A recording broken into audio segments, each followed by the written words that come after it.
Rick in the Afternoon on 2FM. Okay, thanks a million for downloading this podcast. It is me and 3 members of Take That recorded in Dublin. Have a listen.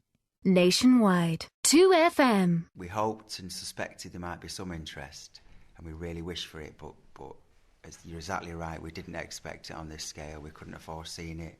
We can't believe it. And you talk about your mum. When we do concerts, we have different generations come to the concerts now, because I suppose the fans, when we were playing to them in the 90s, a lot of them have grown up and become mothers or fathers, and they've got kids, and they've heard the mums play the record around the house. So we get kids mouthing the words at the concerts, as well as the old fans, and as well as people like your mum. So we're transcending generations. It's a wonderful thing. But I think here's the weird thing. I mean, there was just myself and my brother in the house. Neither of us would have kind of played your music. My mum literally knows you from the last year and a half. She just knows the new stuff. That's all. She has no real concept of what went before. Yeah. And that's obviously, you know, you're pulling in people who just, you know, completely know you from you know, almost as if you were just invented 2 years ago. Well, it's possible, I guess, with us, because we've been also one of those bands that we've almost sounded like a new band every record as well. We've never really had a style, and because pop music moves per year, sounds change and move, we've never had that problem of sounding like us. We sing on something, then it sounds like us. So we've been able to cover you know, you listen right back to our initial stuff, it was kind of Boys to Many, you know, that sort of swing, New Jack Swing sound. You compare that to Patience, which is more of a pop rock sound. I mean, it's like we've covered nearly everything. So I guess at any point you could have got involved and felt like you were listening to a new band in a way. I had loads of questions lined up, but briefly, because obviously this is radio and it's not a visual medium. Gentlemen, beards. All 3 of you are sporting one. Is this, is it just a winter thing or what? Howard, maybe you do that one. Actually, when I haven't got a beard, I look about 30, so I like to look my age, which is 42. So I like to keep it. It's a deliberate aging process. Yes. I'm like that. I just don't think I look right without the stuff I have on my face. Look good with a beard. That's good. Bless you. Can you say that one more time so I can maybe make that into a jingle? Or You look good with a beard. Fantastic. What more can I ask for? Right. I asked for questions from people who were listeners to the show. We put it up specifically on Twitter as well and asked people. One of the first questions I got back was from Nicky Byrne of Westlife. Nicky, and I can't say no to him because he's a nice guy, wants to know what your favourite Westlife song is. I'll tell you what mine is. It was one of the very early songs. If I let you go, I will never know. I thought that was great. That's pretty much it. My Do you want me to skip over you, Jason? I can skip over. That's easily done. It's not that. It's not personal towards Westlife. My finger is right off the music pulse. I have no idea what's in the charts and haven't known for about 10 years. I don't really listen to chart music. You know, I don't keep my eye on what's going on, so I don't know any Westlife songs. And if you can hear that noise in the background somewhere, it's Nicky Byrne weeping somewhere in his mansion. If I can say to try and soften the blow, Jay's just discovered Big Brother. There you go. And computers. Yeah. And mobile phones, actually, only a week ago. I always wanted to ask this question, just of you, Gary, specifically, because, I mean, over the years you were always performing and you were putting out your own albums and doing your own stuff and writing for other people as well. I wondered sometimes when I saw the stuff that all you guys did on the first album when you came back together, were you salting away things over the years? Would you ever come up with a melody in your head and go, that'd be great for the band again, and just put it away in a little folder? Or did you ever have a little stash of things? Nice question, that. It's an original question. But the answer is no. It could have sounded very clever then, couldn't it? Oh yeah, I was planning this for 10 years, but no, not at all. Yeah, no, it would have been a good move, but no, we came very fresh on that first album, and we pretty much wrote and recorded. It's actually frightening when I think back of how quickly we made that first record, because we were in a window of time at that point. It felt like, wow, people like us quick, let's get in there. And we did it incredibly fast, that record. So, but having said that, I've said that a lot today. Having said that, to leapfrog on what Howard or Gary said, I remember when we first got back together, your words, Gaz, well, some of your words were, have you heard what's in the charts at the moment? We can do that. You had done that, let's be realistic, a long time ago. Yeah, we can do that. And I think you were referencing people like James Blunt, beautiful. And so you might not have had specific melodies in the back bin or lyrics in the drawer, But you're having thoughts about what we could do together before we were. No, for sure. Because I was trying to imagine, well, what would we be this time round? You know, what would we... We always kind of lean towards Boys to Men, or we lean towards R. Kelly, and what are we going to be this time? And when I heard that song, You're Beautiful, James Blunt, I thought, well, we could have done that. And then I heard that Daniel Powter record, Bad Day, and I thought, well, we could have done that. And that was the line of thinking towards the sort of approach. So what you're saying is there was no folder marked, this would sound good with 3 other voices. There's never happened. No. Look, I've got some questions just from listeners, because I do want to get through to a few of them, because we got quite a lot of interest in this, putting it mildly. Liam sent this in, which I quite like. He said, do you guys watch Corrie, or do you boycott it because Keith Duffy is on it? No, don't watch Corrie. No, I don't really watch television. I've watched it, really.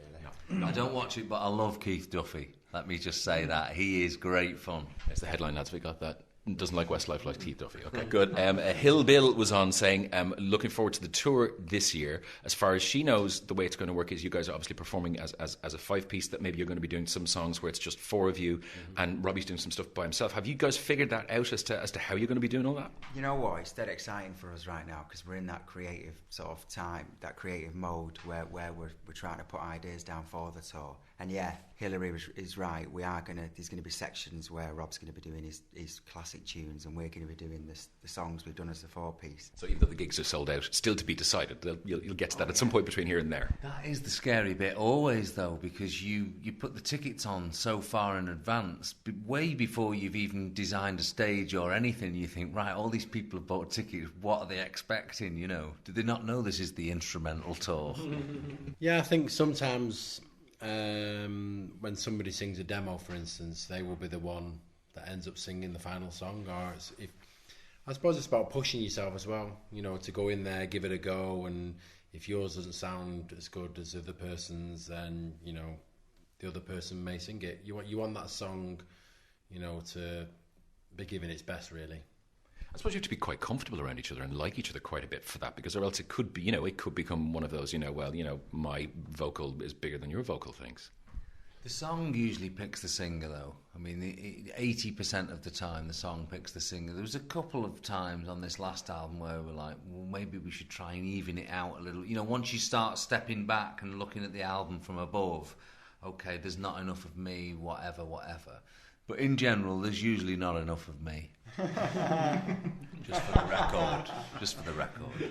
Anya in Mayo says, I sent you a tweet and an email about a ticket I had for their concert back in 1994-95. I still had the ticket. I never got to go as my friend was sick on the day. Can you ask them, will that ticket still be valid for the new concert? Should we keep this simple? No. Doesn't work that way. I've got Kira in County Donegal who wants to know, would any of the guys think of setting up a Twitter account? None of you appear to be, and everybody's doing it these days. Sorry to interrupt you there, Rick. That person, they've got 2 tickets from 95. Yes. We'll swap them for a couple. That's a nice little tweet that, isn't it? You know what I mean? That's initiative. They found the soft member, right? I admit. It's lovely. It's not soft. It's just nice. No, I admit it might be a bit soft, but I love the way if someone's bothered to take the time, go on the Twitter thing. Remember, I don't know what computers are yet, but they've gone on this thing called a computer on the Twitter site, and they've had this little joke about the tickets, knowing the answer's probably going to be no. But I'm going to say, like Simon Kelly, yes, darling. Anya, Jason says yes. So look, we'll find some way of connecting that to the record company, right? What's the person's name? Her name is Anya in Mayo. Right, listen, Anya, I don't want to be held responsible for this. Anya's got to contact you, yeah, right? That's fine. We'll act as the bridge. That's fine. We'll do act as the bridge, then I'll stick by my word. I'll get Anya and her friend in to see this one. She didn't get to go first time as well, and it's been she's waiting 15 years now at this stage. Oh, it's brilliant. It's great for us to be able to do that. I feel like Jim will fix it right now. rattle, jewellery. Look a bit like him. Okay, the other question was, would any of you guys think of getting involved on Twitter these days? Because, I mean, you know, it's something that everybody seems to be doing, but I think you have to be of a certain mindset. I can't stand it, and I can't stand anybody that uses it. Apart from Anya. In fact, take your tickets back off her. That is a stupid... Well, I asked someone. I'm big on technology, right? But Facebook and Twitter have never interested me. And I got someone to explain what it was really about the other day. And they explained it in the way that, listen, you can type up messages so everybody knows what you're doing all day long. And I was like, forget this, my wife might read it. Is there a little of that? It's that you don't really want people knowing, when you're having a cup of coffee or when you've gone off to read the newspapers, whatever. Joke, innit? It's a joke. What's the world coming to? I've got somebody on Facebook that's put down as my name, and I'm not even on Facebook. There's probably more than one. Really quickly, it's something that we did on the show a little while ago, and somebody suggested it might be good to ask you guys. There was a book published in this country for charity about people and piece of advice they'd give to themselves if they were 16 years old. And it was just a couple of lines of, a lot of people participated. Now, what advice would you give to your 16-year-old self now? That's a good question. Oh, that's great. Who wants to take first crack at that, if at all? What I would say to my 16-year-old self is, as you get older, feel like you're enough. Don't feel like you've got to be more than what you are. That's what I'd say. I did feel like I missed a lot of my teenage years for working a lot. But I guess I am what I am now because of all that work I put in then. So I don't know. I probably wished I'd have lived when all my friends were going off to Ibiza for a week. I never did any of that stuff because I was just too busy practicing or doing gigs.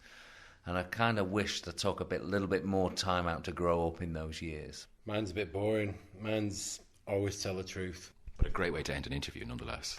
Listen, gentlemen of Take That, thank you very much for talking to us on the show. Thank you. Thank you. Thank you.